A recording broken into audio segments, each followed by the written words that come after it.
గౌరవనీయులు మన ప్రీతమ ముఖ్యమంత్రి శ్రీ రేవంత్ రెడ్డి గారికి, అలాగే మంత్రివర్యులు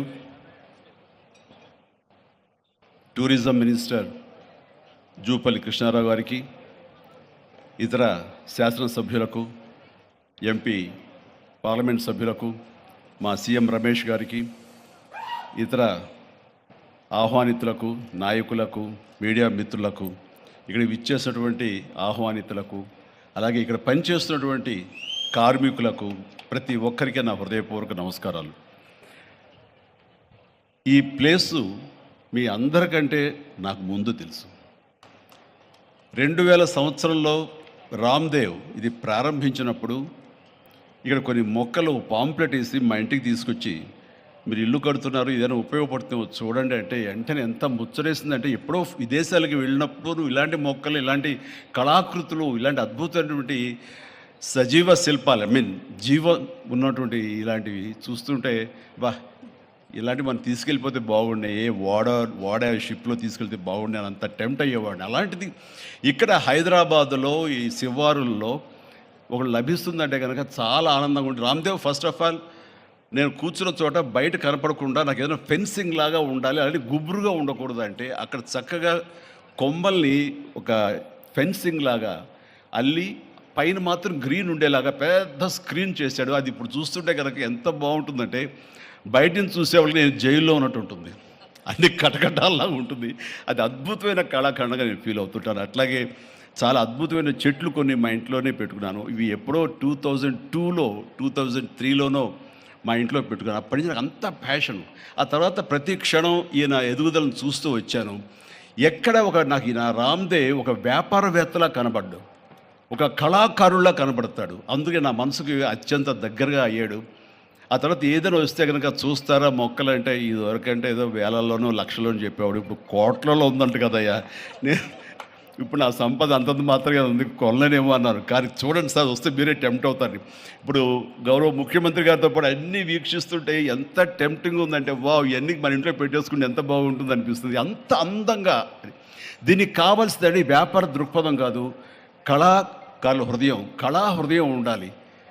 నా మటుకు నేను అతని ఒక కళాకారుడుగాను, ఒక ఆర్టిస్ట్గా చూస్తాను. నేను అంత తపన లేకపోతే, అంత ఇష్టం లేకపోతే సుదీర్ఘకాలం 24-25 ఇయర్స్ పాటు దీని మీద ఎక్స్పెరిమెంట్ చేస్తూ, ఎన్నో చోట్ల రీసెర్చ్ చేస్తూ, ఎక్కడెక్కడ ఏమేమి మొక్కలు దొరుకుతాయి, ఎక్కడెక్కడ ఈ శిలాకృతులు దొరుకుతాయి, ఆ శిలలు ఇక్కడ ఎలా తీసుకురావాలి అని దాని మీద అది దుర్భేద్యం అనుకోకుండా ఇది సాధ్యమే, ఇది మన ప్రాంతం వాళ్ళకి, మన హైదరాబాదుకి, మన స్టేట్కి అందం తీసుకొచ్చేది, మన దేశంలోనే గొప్పగా చెప్పినటువంటి గొప్ప పార్క్ అవుతుందని ఆయన మనసులో మెదిలిన ఆలోచన, ఆయన పడ్డ కష్టం, తీసుకున్న శ్రమ ఈ రోజున ఇక్కడ అద్భుతమైన కళాఖండంగా ఇన్ని ఎకరాల్లో చోటు చేసుకుందంటే కనుక నా భూతో నా భవిష్యత్తు.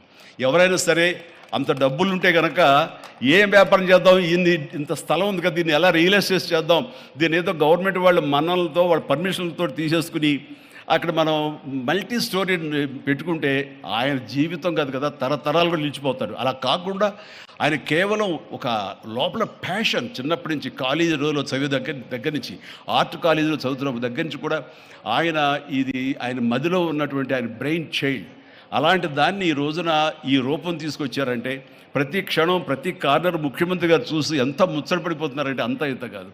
ఎలా చేశారు, ఇది ఎలాగొచ్చింది, అది ఎలా వచ్చింది ఆయన అడుగుతున్నారు. నేను కొన్ని అడుగుతున్నాను.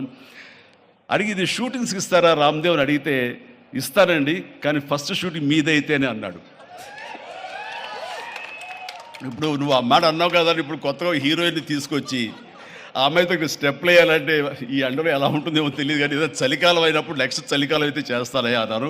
ఈలోగా వర్షాలు పడి ఇవన్నీ ఇంకొంచెం పచ్చగా ఉంటాయండి, 1 or 2 ఇయర్స్ లోపల ఇది అద్భుతంగా ఉంటుంది, కంటికి కనువింపుగా ఉంటుంది చెప్పేసి ఆయన చెప్తుంటే కనుక ఐ కుడ్ ఇమాజిన్. అట్లాగే ఇక్కడ వెడ్డింగ్ ప్లాన్ చేసుకోవచ్చు, వెడ్డింగ్స్ కానీ ఇతర రిసెప్షన్స్ కానివ్వండి, పలు ఈవెంట్స్, అలాగే ఐస్కి సంబంధించినటువంటి ఆ స్కేటింగ్ సంబంధించిన చేయాలని ఇలా ఎన్నెన్నో ప్లాన్స్ ఉన్నాయని అవన్నీ కూడా చేయగలడు, ఆ సామర్థ్యం ఉంది. అలాగే ప్రభుత్వం కూడా ఖచ్చితంగా సపోర్ట్ చేస్తారు, అందుకు సమాయుత్తమై ఉన్నారు ఆయన. అందుకనే ఎంతో బిజీగా ఉన్నారు సీఎం గారు. వాళ్ళు చూస్తే కనుక మనుషులు ఇంటి చుట్టూ ఉన్నారు, అవన్నీ అన్నీ పక్కకు పెట్టి, ప్రోగ్రామ్స్ అన్ని పక్కకు పెట్టి, నిన్నటిదాకా ఆయన ఎలక్షన్ క్యాంపెయిన్ ఎక్కడో చేసి వేరే రాష్ట్రాల్లో వచ్చి రామ్దేవ్ మీద ఈ ప్లేస్ మీద ఎంతో ప్రేమ లేకపోతే, ఇలాంటి దాన్ని మనం ఎంకరేజ్ చేయాలి అని ఆయన ఉద్దేశం లేకపోతే ఇంత ఓపికగా ఈ ఎండ్లో ఆయన వచ్చేవారు కాదు. ఫస్ట్ ఆఫ్ ఆల్ ఆయన ఇక్కడికి వచ్చి దీన్ని ఎంకరేజ్ చేస్తున్నందుకు వారికి మనస్ఫూర్తిగా అభినందనలు తెలియజేస్తున్నాను ముఖ్యమంత్రి గారికి. ఎందుకంటే అలాంటి వాళ్ళు అనుకుంటేనే, వాళ్ళ కళ్ళలో పడితేనే, వాళ్ళు ఇంప్రెస్ అయితేనే దీనివల్ల ఎంతోమందికి ఉపాధి కలుగుతుంది, ఇది ఎంతోమందికి కనువిందు కలుగుతుంది. మరి ఎంతోమంది ఈ ప్లేస్ని వాళ్ళ ఈవెంట్స్కి ఉపయోగించుకుంటారు. తద్వారా టూరిజం పెరుగుతున్న ఉద్దేశంతో కూడా మన జూపల్లి కృష్ణారావు గారు దీన్ని ఎంకరేజ్ చేయడం కోసం సమాయత్తమై ఉన్నారు. అలా ప్రభుత్వ సహకారాలు దీనికి మెండుగా ఉంటాయని ఆశాభావం వ్యక్తం చేస్తూ, మీరు ఏదైతే కనుక ఊహించారో రామ్దేవ్, అది త్వరలో ఖచ్చితంగా అవుతుంది. ఇవి అద్భుతమైనటువంటి ఒక ల్యాండ్ మార్క్ అవుతుంది, ఒక కళాకృతి అవుతుంది. అది రాష్ట్రానికి వన్నీ తీసుకొస్తుంది, హైదరాబాద్కి తలమానికంగా ఉంటుంది. ఒక హైదరాబాద్ ఒక ఇల్లు అనుకుంటే ఇంట్లో ఒక అద్భుతమైన పెయింటింగ్ పెట్టుకుంటే ఎంత బాగుంటుందో, ఆ పెయింటింగ్ ఈ రోజున ఈ ఎక్స్పీరియన్స్తో నేను చెప్తున్నాను, this will be a beautiful piece of art. అందుకని మరొకసారి వారికి నా హృదయపూర్వక ధన్యవాదాలు, అభినందనలు తెలియజేస్తూ ఈ అవకాశం వచ్చినందుకు అండ్ సీఎం గారితో నేను ఈరోజు ఈ ప్రోగ్రాంలో పాల్గొన్నందుకు నా సంతోషాన్ని తెలియజేస్తూ all the very best, God bless.